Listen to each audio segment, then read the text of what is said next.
사랑합니다. 여러분, 주 안에서 사랑합니다. 오늘 컴로드 지저스 계시록 22장 1절에서 21절까지 말씀, 주 예수여 오시옵소서. 우리 함께 교독하는 시간 가졌습니다. 어느덧 계시록이 끝이 나네요. 새 예루살렘 성의 내부의 모습에 대해서 간단히 묘사한 후에 결론에 해당하는 서술이 주석에 보면 나와 있습니다. 그것은 그리스도의 재림이 긴박하다는 것, 그리고 계시록 22장에 기록된 예언이 신실하다는 확증, 이런 확증을 통해서 이 책을 요한은 읽는 성도들을 새 예루살렘으로 초대하고 있는 모습이 나타나 보입니다. 22장의 중요한 부분들을 한번 살펴보고 갑니다.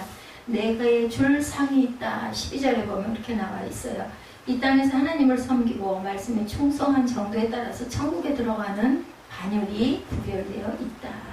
천국의 반열은 좌우편 반열, 마태복음 20장 23절에 하나님께서 예비하신 자로 앉게 하신다. 좌우편에 12보좌의 반열이 또한 있습니다. 제자들처럼 부모와 전토와 자식을 버린 자들을 앉게 한 그런 자리.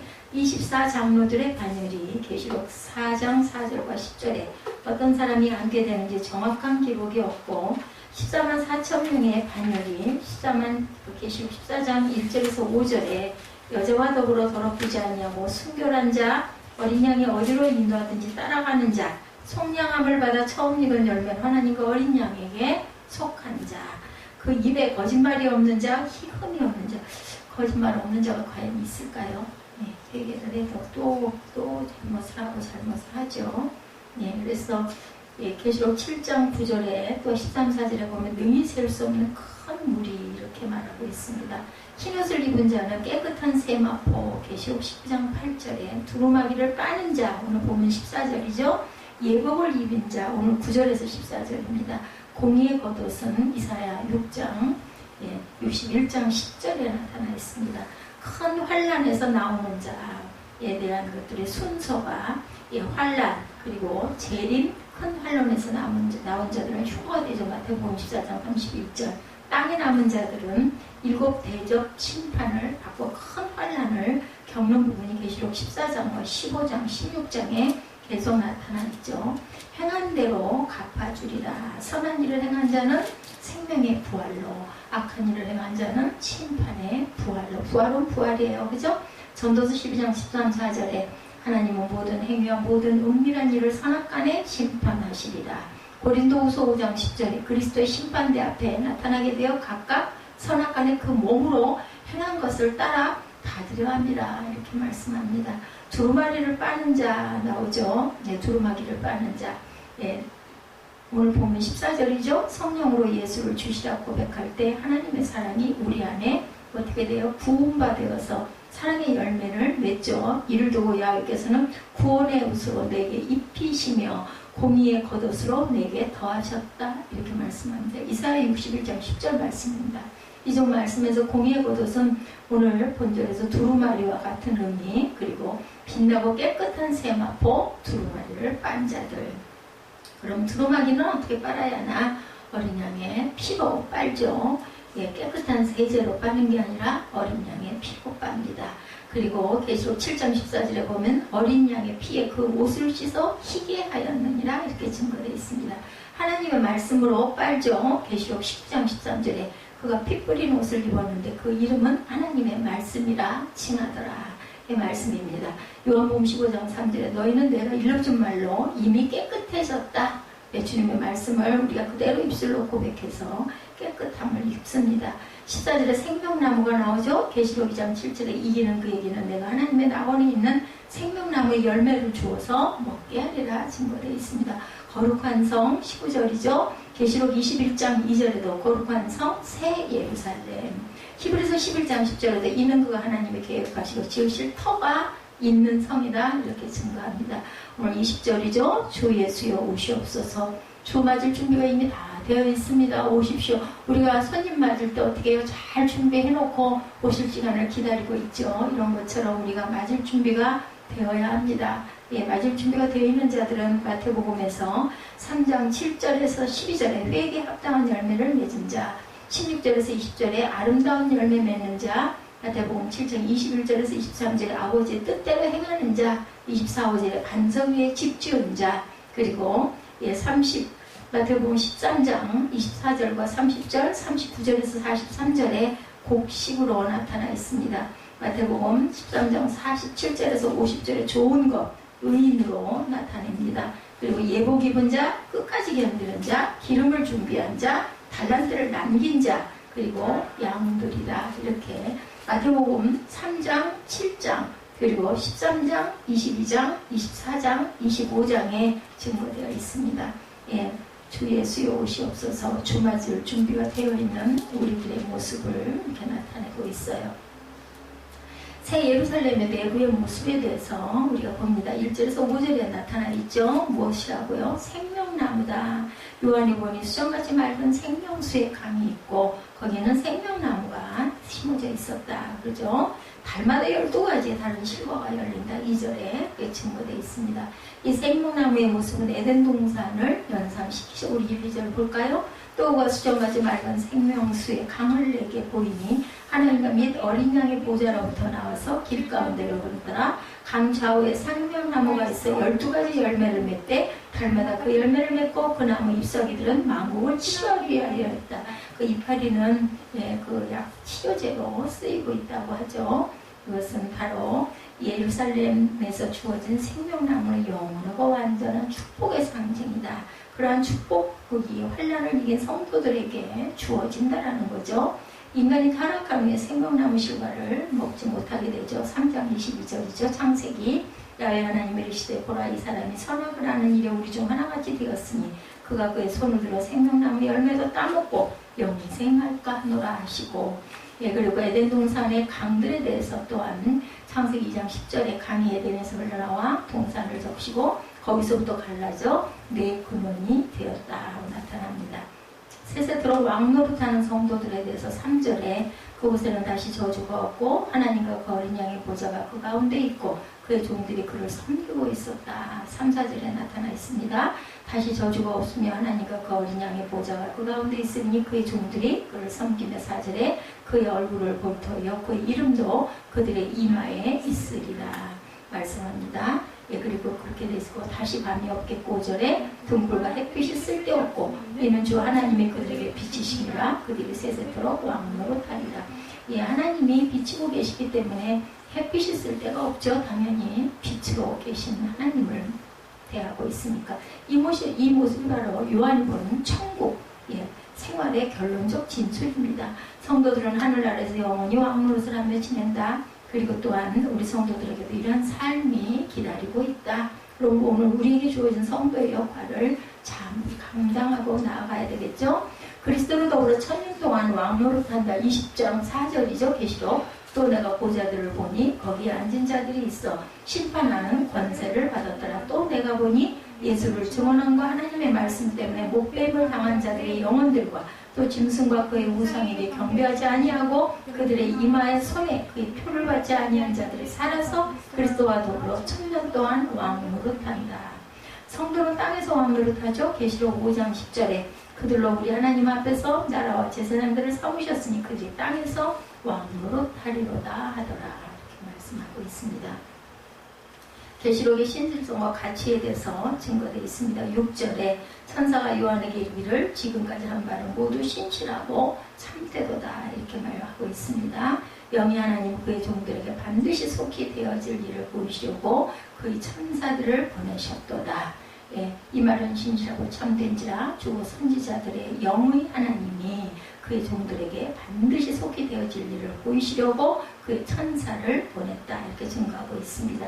이 계시는 선지자들의 영이 하나님이 보내신 것으로 세상에 어떤 다른 여인보다 가치가 있는 것이다 라고 증거하고 있습니다. 또한 예수님께서도 직접 교회들을 위해서 자신들이 사자를 보내어 그것들을 증거하게 하였다고 오늘 본문 16절에 증거되어 있습니다. 나 예수는 교회들을 위하여 내 사자를 보내어 이것들을 너희에게 증언하게 하였노라. 나는 다윗의 뿌리요 자손이니 곧 광명한 새벽별이라 하시더라. 예수 그리스도시죠. 구약에서는 계시를 임봉에 두라고 하는데 다니엘 12장 4절에 다니엘아 마지막 때까지 이 말을 간수하고 이 글을 봉함하라. 많은 사람이 빨리 왕래하며 지식이 더하리라. 그러니까 뭐예요? 때가 있어요. 때가, 그죠? 예, 봉해 놓았을 때가 있고 열어서 보일 때가 있습니다. 그러니까 이렇게 다니엘에게 명령을 하시죠. 가감할 수 없는 계시록의 가치에 대해서 18구절에 말씀하고 있습니다. 18구절 볼까요? 내가 이 두루마리 예언의 말씀을 듣는 모든 사람에게 질문하노니 만일 누구든지 이것들 외에 더하면 하나님이 이 두루마리에 기록된 제한들을 그에게 더하실 것이요 만일 누구든지 이 두루마리 예언의 말씀에서 제하여 버리면 하나님이 이 두루마리에 기록된 생명나무 및 거룩한 생의 차지함을 제하여 버리라. 그러니까 절대로 더하지도 빼지도 말아야 된다라는 거죠. 가감을 해서는 절대 안 된다. 하나님이 친히 말씀하신 계시의 책이기 때문에 계시록에 어떤 다른 것을 더하지도 빼지도 말아야 된다. 예, 계시록에 내포되어 있는 예언의 말씀이나 진리를 왜곡시키거나 변질시켜서는 절대로 안 된다는 거죠. 계시록은 예수 그리스도의 계시록입니다. 계시록 1장 1절에 예수 그리스도의 계시라 이는 하나님이 그에게 주사 반드시 속히 일어날 일들을 그 종들에게 보이시려고 그의 천사를 그 종 요한에게 보내어 알게 하신 것이라. 하나님의 계시는 절대적 가치를 지닌다. 신명기 4장 2절입니다. 내가 너에게 명령하는 바를 너희는 가감하지 말고 내가 너에게 내린 너희 하나님 야훼 명령을 지키라. 절대로 가감해서는 안 된다. 정확하게 그냥 말씀을 읽더라도 내 생각이 거기 첨부돼서는 안 됩니다. 심판에 대한 증언과 재림의 강조가 나타나 있죠. 요한은 예수님의 말씀을 기록하면서 최후의 심판이 임박할 것을 증언하죠. 또한 성도들이 받을 축복과 불신자들이 받을 저주를 또한 밝힙니다. 성도들이 신앙의 생활을 계속할 것을 권면하고 있죠. 예수께서는 속히 오시겠다고 하시면서 각 사람에게 일한 대로 상으로 갚아주실 것이다 이렇게 말씀합니다. 그리스도의 보혈의 피에 옷을 빤 성도들은 복이 있어서 생명나무에 나아가며 문들을 통하여 성에 들어갈 권세를 얻을 것이다. 본문에 그리고 개들과 술객들과 행음자들과 살인자들과 우상숭배자들과 거짓 말을 좋아하고 지어내는 자마다 성 밖에 있으리라 말씀하죠. 이것은 그리스도께서 확실히 말씀해 주신 심판의 원리입니다. 그리스도의 부르심에 믿음으로 응답해서 주님의 십자가 보혈에 참여하는 자들은 분명히 구원을 얻는다. 예수 그리스도께서 분명히 말씀해 주신 이 구원의 축복을 누리는 것에 대해서는 성령과 신부, 즉 그리스도의 신부인 교회도 증거하고 있습니다. 사람에게는 일한 대로 갚아준다 그러죠. 욥기 34장 11절에 사람의 행위를 따라 갚으사 각각 그 행위대로 받게 하신다 이렇게 말씀하셨어요. 임박한 그리스도의 재림입니다. 20절이죠. 예수께서는 거듭 속히 오겠다. 특히 동사는 현재형입니다. 이것은 이미 오시고 있다는 의미를 나타내고 있습니다. 그러니까 우리가 지금 우리말로 번역된 성경을 보지만 원어 성경에는 현재형으로 나타나 있습니다. 물론 주의 재림은 미래에 있을 사건이지만 하나님의 영원한 섭리 속에서 진행되고 있는 사건이기 때문에 영원한 현재형이다. 우리가 살아가는 것도 그렇죠. 세상도 그렇죠. 천지가 창조된 것도 그렇죠. 영원히 지금도 진행돼 가고 있습니다. 따라서 우리는 임박해가는 재림을 기대하고 하나님에 대해서 합당한 생활을 해야 되죠. 어떻게 깨어서 속히 오리라고 7절에 보라 내가 속히 오리니 두루마리 예언의 말씀을 지키는 자는 복이 있으리라 하더라. 그리스도가 속히 임함으로 멸류관을 뺏지 못하게 해야 된다. 계시록 3장 11절에 내가 속히 오리니 내가 가진 것을 굳게 잡아 아무도 내 멸류관을 빼앗지 못하게 하라. 마라나타의 신앙을 또 가져야 되겠죠. 이 모든 계시를 결론 지으면서 요한은 뭐라고 그래요? 아멘 주 예수의 오시옵소서라고 기도하죠. 우리 주께서 오신다에 해당하는 마라나타의 오시옵소서입니다. 아멘과 더불어 초대교회 교인들의 유행어였다고 합니다. 마라나타는 초대교회 교인들은 요한이 이 계시록의 말미에서 한 신앙 고백적인 표현에 동의하면서 항상 그 말을 입술로 고백하고 다녔다고 합니다. 그래서 요한은 하나님의 권세와 의로운 심판이 완전히 드러나기를 간절히 바라고 있습니다. 이렇게 재림하실 그리스도를 소망하는 신앙은 어떠한 핍박과 억압 속에서도 능히 승리할 수 있는 힘을 줍니다. 우리에게. 초대교회 성도들이 이 모진 밖에서 숭배하면서까지 신앙을 지킬 수 있었던 힘은 마라나타의 신앙, 오실 것을 믿는 믿음이죠. 고린도전서 16장 22절에 만약 누구든지 주를 사랑하지 아니하면 저주를 받을지어다. 우리 주여 오시옵소서. 여기서도 이렇게 고백하고 바울도 이렇게 고백합니다. 주 예수의 은혜로 축도를 하죠. 로마서 16장 20절에 평강의 하나님께서 속히 사탄을 너희 발 아래에 상하게 하시리라. 우리 주 예수의 은혜가 너희에게 있을지어다. 이렇게 축복합니다. 예수의 은혜를 얻은 삶에서 우리는 주님께서 오시기를 기대하며 하루하루를 마지막 날인 것처럼 여기 가서 사는 신앙의 자세가 필요합니다. 주님께서는 분명히 오시죠. 알파와 오메가, 처음과 마지막. 하나님은 알파 A와 오메가 Q. 그래서 우리 그 강단에 보면 이렇게 알파, 오메가의 표시되어 있습니다. 이 말은 요한계시록 1장 8절에 주 하나님이 이르시되 나는 알파와 오메가라. 예. 이제도 있고 전에도 있고 장차 올 자여 전능한 자라. I am the alpha and the omega 이렇게 나타나 있습니다. 영어로는. 그리고 히브리어로도 나타나 있죠. 21장 6절에 내게 말씀하시되 이루었도다. 나는 알파와 오메가여 처음과 마지막이라. 22장 13절에도 나는 알파와 오메가여 처음과 마지막이요 시작과 마침이다. 등이 나오는 하나님 자신에 대한 스스로의 표현입니다. 그리고 이것은 구약성경 이사야 43장 6절에 근거한 이름이기도 한데 이스라엘의 왕인 야훼, 이스라엘의 구원자인 만군의 야훼가 이같이 말하노라. 나는 처음이요 나는 마지막이라. 나 외에 다른 신이 없느니라. 이사야 44장 6절 말씀입니다. 예, 이러한 말씀은 하나님은 시작하신 분이고 또한 마치시는 분이다. 그리고 이 알파와 오메가라는 이름은 여호와 야훼라는 이름으로 거슬러 올라갑니다. 야훼라는 스스로 계시는 분이라는 뜻이죠. 예, 스스로 계신다는 말이 처음이요 마지막이라는 말과 또 같고, 예, 또 이제도 있고 전에도 계셨고 장차 오실 자라는 말씀과 같습니다. 알파와 오메가라는 하나님의 이름으로 우리가 그래서 제목을 잡았죠. 바로 오늘 본문이 역사의 마지막에 관한 말씀이자 성경의 마지막 부분이기 때문입니다. 계시의 마지막을 장식하고 현재 인류 역사를 마치실 분은 누구시라고요? 오직 하나님 한 분밖에 계시지 않습니다. 첫 에덴 동산 그리고 마지막 에덴 동산에 대해서 오늘 1절에서 5절에 나타나 있죠. 인류 역사의 마지막은 모든 것이 끝나버리는 종결이 아니라 뭐예요? 새로운 시작입니다. 새로운 시작이란 바로 새하늘과 새 땅에서 성도들이 주님과 함께 영생을 누리는 거죠. 그리고 이 새하늘과 새 땅이라는 것도 하나님께서 처음 창조하신 하늘과 땅이 없어지는 것이 아니라 저와 여러분이 주 안에서 새로운 피조물로 만들어졌듯이 그대로이면서도 완전히 새롭게 하시는 것이다. 이렇게 증거하고 있습니다. 주님 다시 오실 때 주 안에서 먼저 죽은 이들이 살아나고 남은 자들이 하나가 되어 영원한 천국의 주인공이 될 것이죠. 그때 이루어질 완전한 하나님의 나라는 창세기 1장처럼 창조부터 다시 시작되는 것은 아니고 하늘과 땅인데 분명히 그대로 있던 것인데 이전 것과 지금 것과는 달라진 하늘과 땅이 될 것이고 이것을 보여주는 것이 바로 오늘 본문입니다.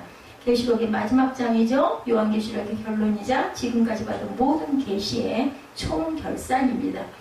본장 앞서 21장에서는 천국의 아름답고 영광스러운 모습을 계시했고 천국에 들어갈 수 있는 자들이 어떠했던가를 보여주셨죠. 반면에 지옥의 끔찍한 면도 보여주셨습니다.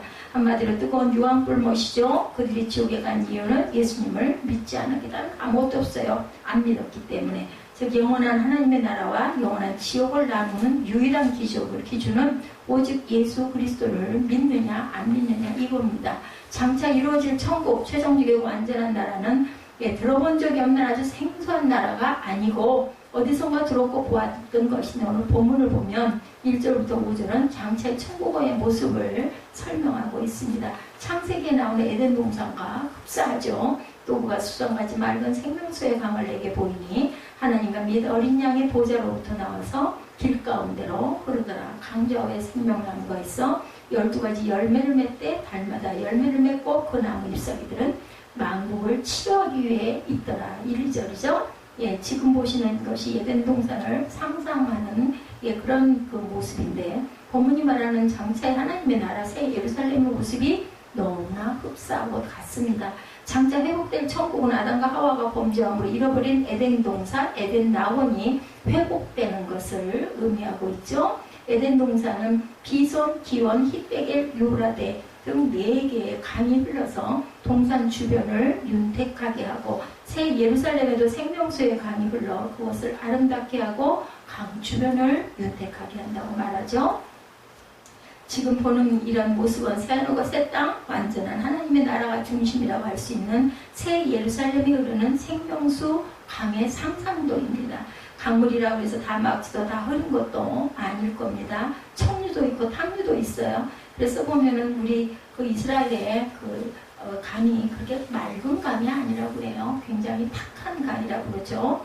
예, 이런 더러운 곳이나 오염된 곳이나 해가 될 것이 이제는 없는 어떤 물, 수정같이 맑다 이렇게 본문에 설명하고 있습니다. 나아가서 이 말씀은 구원받은 성도로 마시기 위해서 그들을 윤택하고 풍성하게 하기에 부족함이 없는, 뭐 지금처럼 우리가 뭐 생순이 아니면 뭐 이렇게 물을 정제해서 먹을 필요가 전혀 없이 그냥 떠먹어도 아무 문제가 없는 그런 물이라는 거죠. 이 생명수강의 발원지는 하나님과 및 어린 양의 보좌다. 거기서부터 흘러내리는 거죠. 에스겔 47장 여러분 아시죠? 환상 가운데 성전에 나와서 흐르는 강과 그 강가에 있는 풍성한 각종 과일나무, 에스겔 47장 12절이죠. 이 강물이 온 지면에 둘러 그 땅의 소산물을 윤택하게 했다라고 나타나고 있습니다. 그리고 그 나무 잎사귀들 망고를 치료하기 위해서 오늘 본문 2절이죠.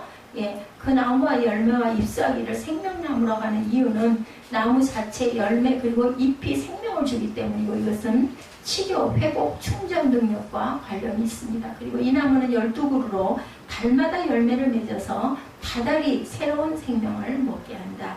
또 하나님의 성은 저주가 없는 곳이라고 그러죠. 3절에 다시 저주가 없으며 새 예루살렘에 저주가 없다는 말은 창세기 3장 14절부터 20절에 나오는 저주와 성경이 말하는 모든 저주 상태에서 회복되었음을 나타낸 동시에 스가랴 14장 9절에서 11절의 성취를 나타냅니다. 야훼께서 천하의 왕이 되시니 그날에는 야훼께서 홀로 한 분이실 것이요 그 이름이 홀로 하나이실 것이라. 사람이 그 가운데 살며 다시는 저주가 있지 아니하리니 예루살렘이 평안히 서리라. 이렇게 말씀합니다. 예수님의 십자가로 저주에서 벗어난 성도들은 저주로부터 완전히 자유하게 된 자리에 이르렀다는 말이죠. 저주가 올 길이 없고 그 길이 있다고 해도 성도에게 미치지를 못한다는 거죠. 성도를 좌절시키고 성도의 영적인 삶을 방해하고 성도의 영혼과 육신과 삶을 해치는 죄와 악의 영향이 더 이상 없을 것이다. 거기서 그의 종들이 그를 섬긴다. 오늘 본문이죠. 성도들은 그의 종들이라고 소개하는 이유를 성도와 주님과의 소속, 연결, 관계의 견고함을 설명하기 위함입니다.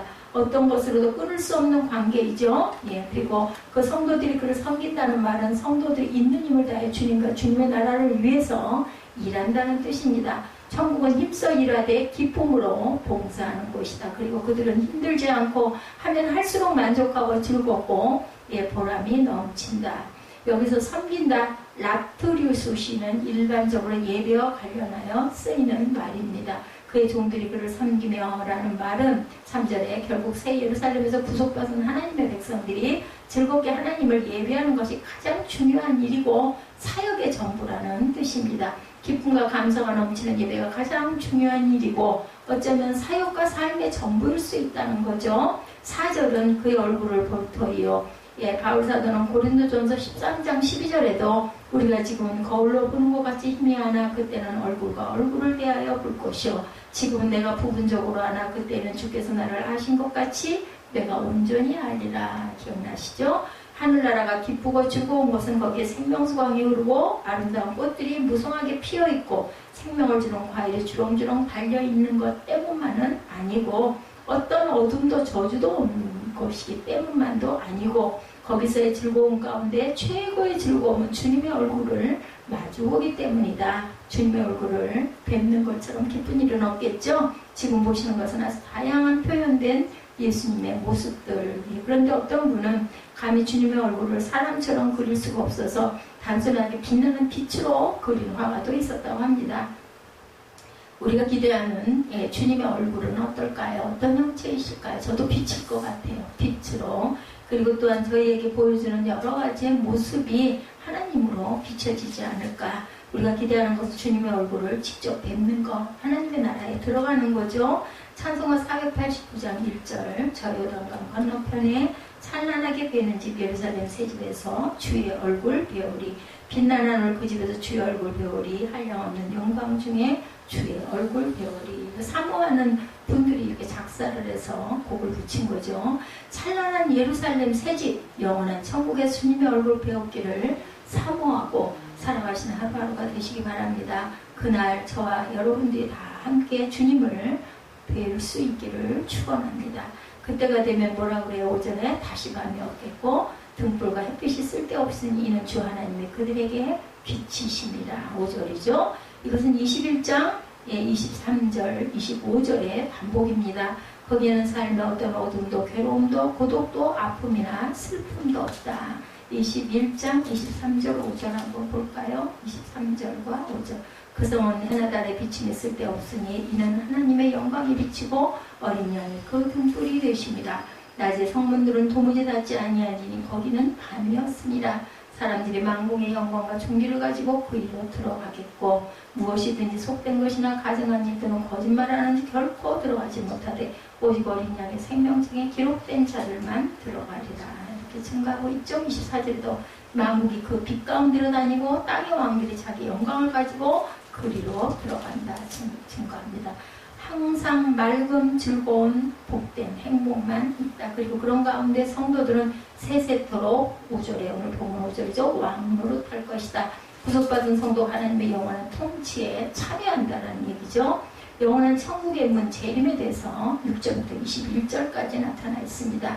예수님의 재림이 12, 13절에 보라 내가 속히 오리니 나는 알파와 오메가요 처음과 마지막이요 시작과 마침이다. 모든 것이죠. 20절에 이것들을 증언하시니가 이르시되 내가 진실로 속히 오리라 하시거늘 아멘. 주 예수여 보시옵소서. 우리는 매일매일 준비하고 하나님이 말씀하실 때 주님이 말씀하실 때 아멘 하고 바로 해야겠죠.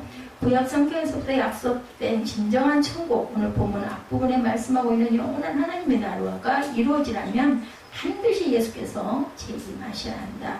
오늘을 진단하고 미래를 예견한 학자들이 뭐라고 말하든지 말든지 성경을 우리는 그대로 입술로 고백하고 사모하고 기다리고 내가 내 자리에서 깨어서 최선을 다하는 삶, 주님을 닮아가는 삶을 매일매일 이루고 갈 뿐입니다. 언제 어떤 모습으로 어떻게 일찍 우리는 그거를 사모하긴 하지만 뭐 그런 걸 생각하고 막 거기다 초점을 맞출 필요가 없어요. 우리는 일상을 하나님과 함께 영원히 동행하면서 살면 됩니다. 언제까지든지. 이 성경이 말하는 미래에 대한 정확하고 확실한 예언의 말씀, 예수께서 재림하신다라는 거죠. 다른 게 없어요. 반드시 오실 것이고 지금의 하늘과 땅은 없어지고 새 하늘과 새 땅이 열리는데 뭐 천지창조처럼 그런 것이 아니라 있는 하늘과 있는 땅이 새로운 모습으로 변화되고 우리도 또한 새 옷을 입고 새 모습으로 두루마리를 빤 자들이 된다.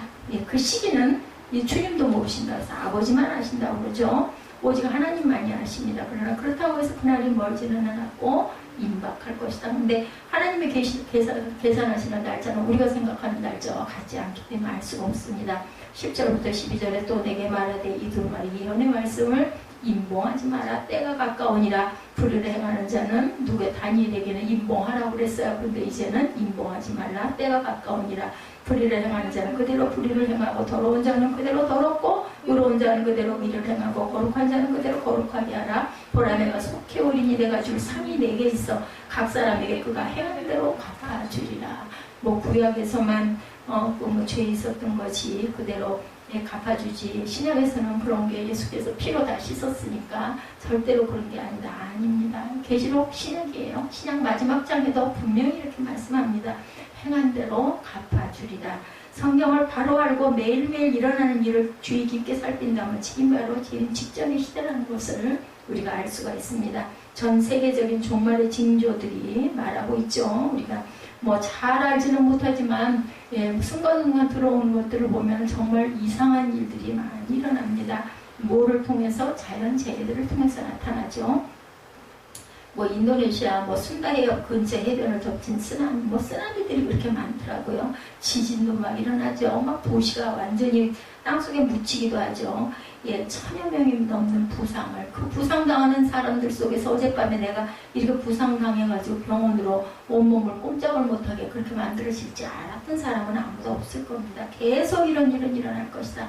디모데전서 4장 1절에 그러나 성령이 밝히 말씀하시기를 후에 어떤 사람들이 믿음에서 떠나 미혹하는 영과 귀신의 가르침을 따르리라 하셨으니 이렇게 증거합니다. 적그리스도와 이단과 배교, 신앙에서 이탈 등이 일어난다 했고 우리는 그것을 또한 보고 있습니다. 누가복음 18장 8절에 예수님은 당신께서 재림하실 때 믿음 있는 자를 찾아볼 수 있겠느냐 이렇게 질문형으로 말씀합니다. 탄식하실 것이다 말씀하셨어요.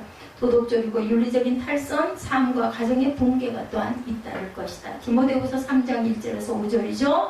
너는 이것을 알라. 말세에 고통하는 때가 이르러 사람들이 자기를 사랑하며 돈을 사랑하며 자랑하며 교만하며 비방하며 부모를 거역하며 감사하지 아니하며 거룩하지 아니하며 무정하며 원통함을 풀지 아니하며 모함하며 절제하지 못하며 사나우며 선한 것을 좋아하지 아니하며 대신하며 조급하며 자만하며 쾌락을 사랑하기를 하나님 사랑하는 것보다 더하며 경건의 모양은 있으나 경건의 능력은 부인하니 이 같은 자들에게서 내가 돌아서라 말씀합니다.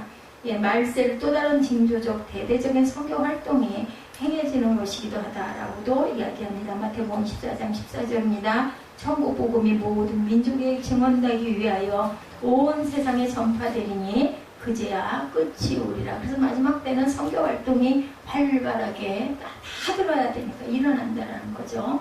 요한계시록 결론은 성경의 결론 바로 이겁니다. 그래서 가서 제자 삼으라 우리 아까 찬양했죠. 주님은 빨리 오셔야 합니다. 그 이유는 믿고 기다리는 사람들이 많기 때문이고 주님이 재림하시지 않는다면 주님을 기다리는 사람들과 재림을 믿었던 사람들 어떻게 될까? 믿고 기다리는 사람들이 많은데 우리가 언제까지든 내 생애가 있을 때든 내 생애가 없을 때든 이것은 분명히 일어날 것이다. 둘째, 주님의 신실하심과 예언의 성취 때문이다.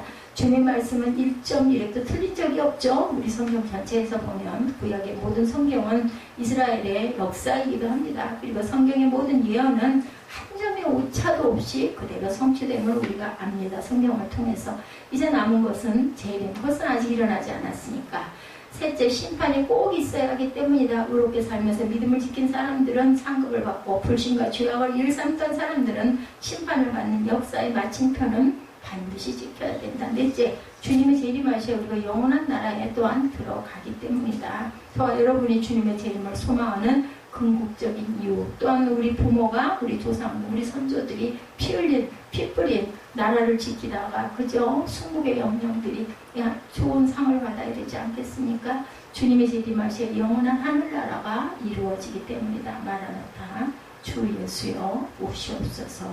성도는 주님의 재림을 기다리며 산다고 해도 과언이 아닙니다. 주님의 재림을 대망하는 자는 어떻게 살아야 할까? 로마서 13장 11절부터 14절입니다. 우리 함께 요즘에 이 부분을 제가 많이 꼭 대두가 되네요. 일부러도 아닌데 로마서 13장 11절부터 14절입니다.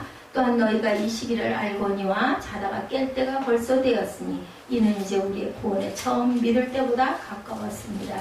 밤이 깊고 낮이 가까웠으니 그러므로 우리가 어둠의 일을 벗고 빛의 갑옷을 입자. 낮에와 같이 단정히 행하고 방탕하거나 술 취하지 말며 음란하거나 흑색하지 말며 다투거나 시기하지 말고 오직 주 예수 그리스도를 옷 입고 정욕을 위하여 육신의 일을 도모하지 말라. 역사의 밤이 지나고 새로운 역사의 새벽 재림이 다 되었으니 자다 깰 때가 당연히 됐다라는 거죠. 10처녀 중 슬기로운 5처녀처럼 신랑이 더디 와도 기름을 준비하고 기다리는 삶을 우리는 살아야 합니다. 기도하지 않고 졸거나 자고 말씀 보지 않고 졸거나 자고 봉사 충성 헌신하지 않고 졸거나 자고 세상 부귀와 행복과 명예에 취해서 졸거나 자고 그래서 주님 고대하기를 소홀히 하는 그런 믿음이 돼서는 안 되겠다. 계시록 당시의 성도들과 요한 역시 주님을 기다리면서 산 삶을 오늘 본문 한마디로 뭐라고 그래요? 아멘. 주 예수여 오시옵소서가 나타나죠. 요한 당시 유대인들이 사용하던 아람어 마라나타입니다. 이 말이 아람어 그대로 정확한 기록은 고린도전서 16장 22절 우리 주여 오시옵소서. 히브리어로 나타나 있습니다. 이 말은 마람과 아단의 복합으로 마라는 우리 주를 의미하고 아타는 오다라는 단어의 명령형 혹은 칭의형으로 주여 어서 오시옵소서라는 뜻입니다. 이 말에서 예수님을 주로 인정하는 것과 다시 오시겠다 하신 예수님의 약속을 신뢰하는 신앙의 고백이고 또한 기도의 형태로 주님께 어서 오시옵소서 하고 구하는 거죠. 그곳은 좋은 천국 낙원이 우리 앞에 펼쳐져 있습니다. 그것이 우리의 세상, 우리의 천국이 되기 위해서는 반드시 오셔야 되겠죠. 이 신앙을 가졌던 초대교회 성도들은 날마다 때마다 만나기만 하면 같은 성도들끼리 마라나타를 외쳤다고 합니다. 그것이 그들의 소원이었고 꿈이었고 오늘과 내일의 전부였습니다. 주님 뵙기를 바라고 천국을 소망하는 저와 여러분도 마라나타의 신앙, 주 예수여 오시옵소서를 갈망하는 그런 믿음이 되어야 되겠죠. 결단하십니다. 마라나타.